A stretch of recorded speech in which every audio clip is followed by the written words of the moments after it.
রহমতুল্লাহি ওয়া বারাকাতুহু। কেমন আছেন আপনারা? আশা করি ভালোই আছেন। আমরা ইতিমধ্যে জানতে পেরেছি বিভিন্ন সংবাদ মাধ্যমের মাধ্যমে এবং তারা নিজেরাও স্বীকার করেছেন যে ইরানের যিনি ইমাম ছিলেন তিনি নিহত হয়েছেন বা শহীদ হয়েছেন। নিহত হয়েছেন কাদের মাধ্যমে? ইসরায়েল আমেরিকার যৌথ হামলার মাধ্যমে। আচ্ছা, প্রথম একটা বিষয় আমাদের মধ্যে অনেকেই প্রচার করছেন বা অনেকে অনেকভাবে প্রচার করছেন। তারা বলছেন যে সে মুসলিম না, সে অমুসলিম, বা তাকে কাফের বলতে হবে, বা তাকে শহীদ বলা যাবে না, এই জাতীয় অনেক কথাবার্তা অনেকেই বলছেন। এখন বাস্তবতাটা আমার মনে হয় যে যারা বলছেন তাদের অধিকাংশই জানেন না, বা যারা জানেন তারা স্বল্প পরিসরে জানেন। এই জন্য আমি প্রথম রিকোয়েস্ট করব যে এই বিষয় সম্পর্কে একটু ভালোভাবে জেনে, বিশেষ করে একজন মানুষকে আপনি অমুসলিম বা কাফের বলছেন, এটা অবশ্যই আপনার জানা উচিত, জেনেই তাকে বলা উচিত। মানে যাকে আপনি যত বড় ধরনের আক্রমণ করতে চান, ওটার জন্য তো ওটার এভিডেন্স এবং শক্ত দলিলের প্রয়োজন। আপনি কারো থেকে একটা কিছু শুনছেন, আপনি সে অনুযায়ী বলে দিলেন, আরেকজনকে কাফের বলে দিলেন। এটা তো সহজ বিষয় না। আপনি একজন মানুষকে সাধারণ একটা বিষয় বলে একটা বিষয়, আর একজন মানুষকে কাফের বলা, অমুসলিম বলা একটা ভিন্ন বিষয়।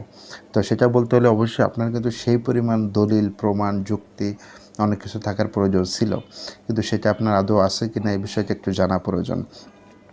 বিষয়টা হচ্ছে যে বিভিন্ন বক্তব্যের মাধ্যমে যিনি মারা গেছেন, ইমাম খমেনি যিনি মারা গেছেন, তার বিভিন্ন বক্তব্যের মাধ্যমে এটা জানা গেছে যে উনি সাহাবে ইকরামের প্রতি যে শেয়ারা যে বিদ্বেষপূর্ণ কথাবার্তা বলা, আয়েশা রাদিয়াল্লাহু তাআলা আনহা বিভিন্ন জনের ব্যাপারে যে অনেক উল্টাপাল্টা কথাবার্তা বলার যে এইটা তাদের থেকে পাওয়া যায়, তার থেকে এই ধরনের কিছু পাওয়া যায় না। এবং তিনি বরঞ্চ সবসময় তাদেরকে সম্মান দিয়ে কথা বলতেন। যারা তাদেরকে নিয়ে সাহাবে ইকরামের যাদের নির্দিষ্ট যে সমস্ত সাহাবে ইকরামকে নিয়ে উল্টাপাল্টা কথাবার্তা, স্বাভাবিকভাবে শিয়াদের মধ্যে কিন্তু অনেকগুলো গ্রুপ আছে। তো আপনি কোনো গ্রুপ কট্টর, তারা দেখা যায় সাহাবে ইকরামের কোনো সাহাবীকে খুব খারাপ ভাষায় গালাগালি করে। তো এই জন্য শিয়াদের মধ্যে কোন গ্রুপের তিনি এবং সে সম্পর্কে তিনি কী বলেছেন, এটা কিন্তু আপনার জানা প্রয়োজন। না জানলে আপনি তো আন্দাজে কথা বলতে, হ্যাঁ আপনি জানেন না, আপনি চুপচাপ থাকতে পারেন, যে তিনি মুসলিম ছিলেন সেই হিসেবে আপনি একটা কিছু বলতে পারেন, কিন্তু আপনি কারোর ব্যাপারে শক্তভাবে কথা বলছেন, তো আপনার একটু জানা প্রয়োজন আছে। তো তার বিভিন্ন বক্তব্যের মাধ্যমে এটা বোঝা গেছে যে তিনি সকল সাহাবে একরামকে সম্মান করতেন, এবং তিনি বলতেন যে সকলকে সম্মান প্রদর্শন করা। এবং কোনো একটা ফতোয়ায় এরকমও পাওয়া যায়, আপনারা পাবেন যে সেখানে আয়েশা রাদিয়াল্লাহু তাআলা আনহা সম্পর্কে জিজ্ঞাসা করা হয় এবং বলা হয় যে তাকে নিয়ে সমালোচনা করা সুন্নিরা এটাকে খুব খারাপভাবে দেখে, তো আপনি আসলে কিভাবে মনে করেন? তো ওই ফতোয়ায় কিন্তু উনি বলছেন যে আয়েশা রাদিয়াল্লাহু তাআলা আনহা তিনি হচ্ছেন যে আমাদের নবী হযরত মুহাম্মদ সাল্লাল্লাহু আলাইহি ওয়াসাল্লামের স্ত্রী, তাকে নিয়ে অসম্মানজনক কথা বলা, এটাকে আমরা জায়েজ মনে করি না, এটাকে হারাম মনে করি। তো তার এই যে ফতোয়াগুলো বা তার যে কথাবার্তা, এবং তিনি অধিকাংশ সময় সুন্নি শিয়া তাদের মধ্যে একটা ঐক্যের ব্যাপারে কথাবার্তা বলতেন। এই জন্য তার ব্যাপারে কথা বলতে গেলে বা মানে আমাকে যদি পার্সোনালি জিজ্ঞাসা করেন, আমি যতটুকু জানছি তাকে আসলে অমুসলিম, কাফের, হ্যাঁ তিনি যেহেতু শিয়া, মানে আমরা সুন্নি যারা আছি, এই সুন্নিদের মধ্যেই তো অনেকগুলো গ্রুপ আছে, একমতের সাথে আরেক মত মিলে না। তো কাজেই তারা যেহেতু শিয়া, তাদের অনেক মতামতের সাথেই আমাদের মতামত মিলবে না, এটাই সিম্পল, স্বাভাবিক। কিন্তু তাকে কাফের অমুসলিম বলা, এটা আসলে আমি কোনোভাবেই যৌক্তিকভাবে মনে করছি না আর কি, আমি আমার জানা অনুযায়ী। আরেকটা বিষয় হচ্ছে যে এই বিষয়টা হচ্ছে বেশি গুরুত্বপূর্ণ, যেটা আমি বলতে চাচ্ছি সেটা হচ্ছে যে আপনি বিষয়টা খেয়াল করছেন যে ইসরায়েল বা আমেরিকা যাকে মারতে চায়, তারা যে যাকে হয় যে তাকে আমরা মারব, তাকে কিন্তু তারা মেরে ফেলতে পারে, এবং কেউ ঠেকাইতে পারছে না। কেউ ঠেকাইতে পারছে না বলতে দুনিয়াবি দিক থেকে কোনো কিছুই কিন্তু ঠেকানো সম্ভব হচ্ছে না। এবং শুধু তাকেই মারতে পারে বিষয়টা এরকম না। আপনারা বাংলাদেশে আছেন, অমুক জায়গায় আছেন, তারা যদি ওখান থেকে চায় যে আপনারা ওখান থেকে মেরে ফেলবে, পারবে। আল্লাহ তাআলা যদি রক্ষা করেন, সেটা তো আল্লাহ তাআলা করবেন। কিন্তু বাহ্যিক দিক থেকে আমরা যেটা বুঝি যে যে কাউকে তারা মারতে যাচ্ছে, বাস ঠিক যেখানে আছে ওখানেই তারা ডিটেক্ট করে ওখানে তারা হামলা করে মেরে ফেলছে, যেখানে আছে তারা। সেখানে তারা ডিটেক্ট করতেছে যে কোন জায়গায় আছে, ওই জায়গাতে তারা চিহ্নিত করে ওখানে হামলা করে তাকে মেরে ফেলছে। অন্য আশপাশে কিন্তু কাউকে মারছে না, জাস্ট তার সাথে যে কয়েকজন থাকবে তাদেরকে তারা মেরে ফেলছে। এবং আপনার মুসলিম বিশ্বের মধ্যে মুসলিম যাদেরকে বলা হয়, মুসলিম বিশ্বের মধ্যে কিন্তু আপনি যদি খেয়াল করেন ইরানই একটু বেশি শক্তিশালী হিসেবে কিন্তু সবাই দেখে। সেই ইরানের অবস্থাটা আপনি একটু খেয়াল করেন যে সেখানে যারা বড় বড় নেতা, যারা একেবারে উপর পর্যায়ে যারা নেতা, তাদেরকে নির্ধারিত তারা যেখানেই থাকুক ওখানে তাদেরকে হামলা করে তাদেরকে মেরে ফেলা হচ্ছে। তারা নিজেদেরকে রক্ষা করতে পারছে না। মানে যেখানেই থাকুক সেখান থেকে বড় বড় যে নেতা যারা আছেন, শীর্ষ নেতা যারা আছেন, আপনি একেবারে লিস্ট করা শীর্ষ নেতা যারা আছে তাদেরকে তারা মেরে ফেলবে। এবং তারা চাচ্ছে যে মেরে ফেলতে পারছে। বিষয় হচ্ছে যে এটা আসলে কিভাবে সম্ভব হচ্ছে। এটা সম্ভব হওয়ার পিছনে বড় একটা কারণ হচ্ছে প্রযুক্তি।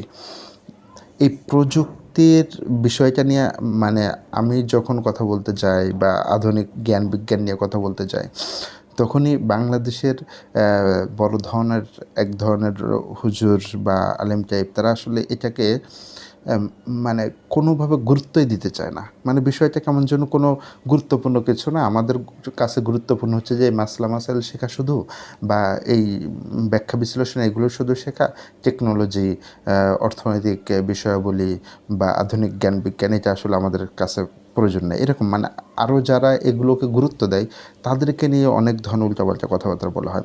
আপনি বর্তমান সময়ে এসে যদি চান যে মুসলিম বিশ্ব পৃথিবীর মধ্যে মাথা উঁচু করে থাকবে এবং তারা পুরো পৃথিবীকে কন্ট্রোল করবে, এটা যদি আপনি চান, আর যদি আপনি টেকনোলজি সম্পর্কে জিরো ধারণা রাখেন, জিরো ধারণা মানে আপনি যদি মনে করেন যে মানে ইসরায়েল তারা বাংলাদেশ বা এই জাতীয় কান্ট্রি থেকে 50 বছর অগ্রসর হয়ে আছে জ্ঞান বিজ্ঞান দিক থেকে, যে বাংলাদেশের মধ্যে থেকেও যারা আমার মতো যারা হুজুর শ্রেণী আছে তাদের দেখা যাবে 200 বছর আগে আছে। মানে কারণ কি, কারণ তাদের মাইন্ডই এরকম যে এটার কোনো প্রয়োজন নাই, মানে এটা তেমন কোনো গুরুত্বপূর্ণ কিছু না। অথচ আপনি চিন্তা করেন আপনি কিভাবে যুদ্ধ করবেন। আপনি কি এখন সরাসরি সামনাসামনি যুদ্ধের কোনো বিষয় আছে?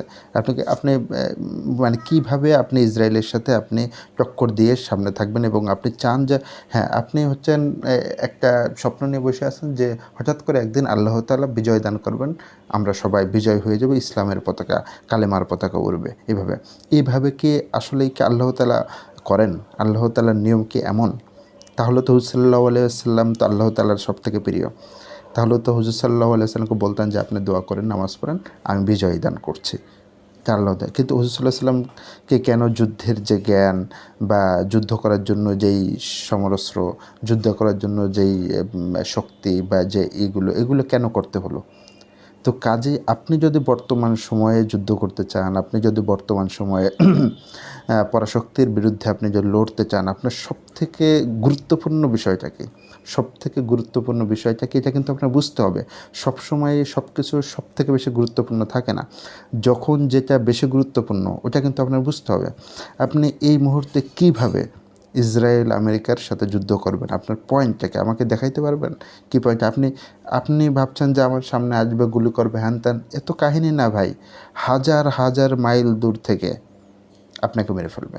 হাজার হাজার মাইল দূর থেকে আপনাকে ডিটেক্ট করবে, অমুক জায়গায় আপনি আছেন, আপনি এই কাজ করতেছেন, আপনি যেখানেই থাকেন আপনাকে হামলা করে মেরে ফেলবে।